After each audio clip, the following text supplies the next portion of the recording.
What's up, everybody? I am still stuck at home, day 4 of 10 of my COVID quarantine. I have nothing better to do than to make St. Louis original food videos for you. Wait a minute, you didn't know that I got COVID despite the vaccine? I got COVID despite the vaccine. It's called a breakthrough case. After this video, go watch my video on COVID breakthrough cases and learn everything I learned. Now, today we're going to focus on 2 St. Louis original foods. One is pork steak and the other is gooey butter cake. And Rocky here is patiently waiting for some gooey butter cake. He hates all human food, but he likes gooey butter cake, and I'm going to let him have just a tiny bit of it. Don't judge me. Anyway, let's get started. So first I'm going to show you where we got this food from. We got it here from 3 Bay Barbecue and Bakery. It is conveniently located in the Phillips 66 station, and correct, it takes up the 3 defunct service bays, and they serve barbecue and baked goods in there.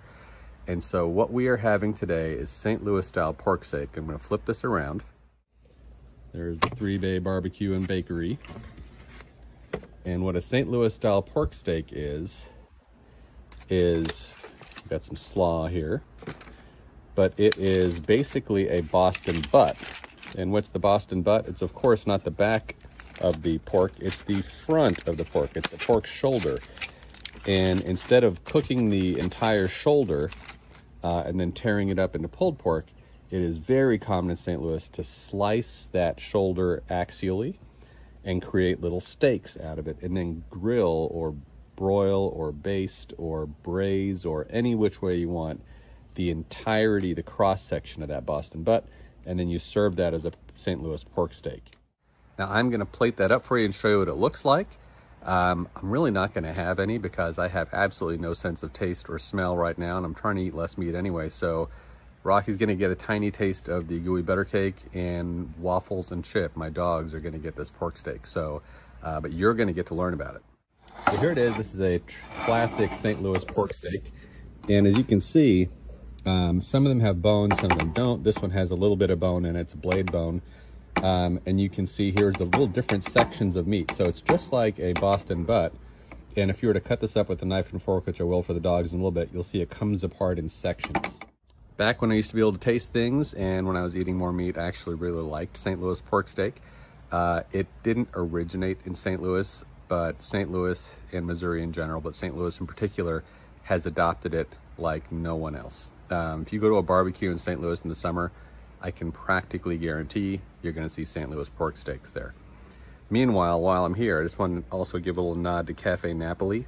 Cafe Napoli is one of Avni and my favorite sit-down restaurants in St. Louis.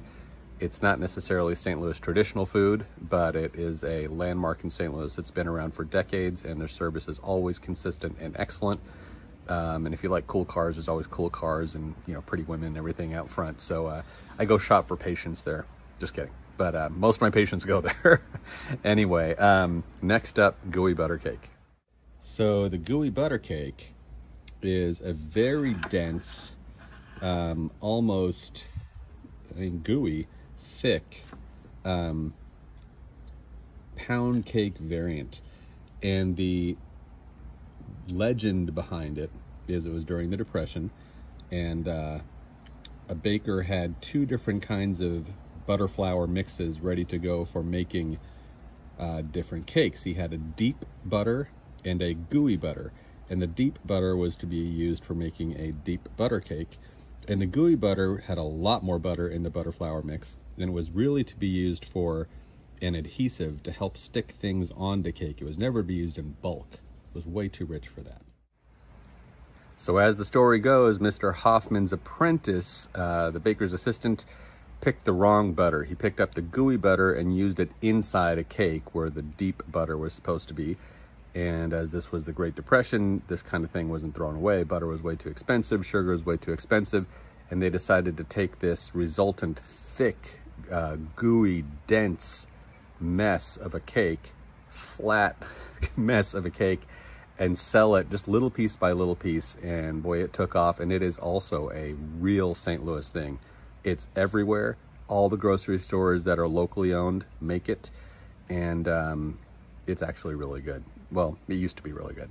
So you should try it while you're here, not while you're on Salivary Rest, but before that or after that, or if you're here with somebody, you should try it. It is also a kind of a Thanksgiving thing. People use it where we would normally use pumpkin pie, maybe alongside, but sometimes instead of. Oh wait, what's happening here? Yeah, I told you. He doesn't like people food, except gooey butter cake. He's sniffing it around. So I'm gonna give Rocky a teeny little piece. Thank you for watching this ridiculous video. I'll see you soon.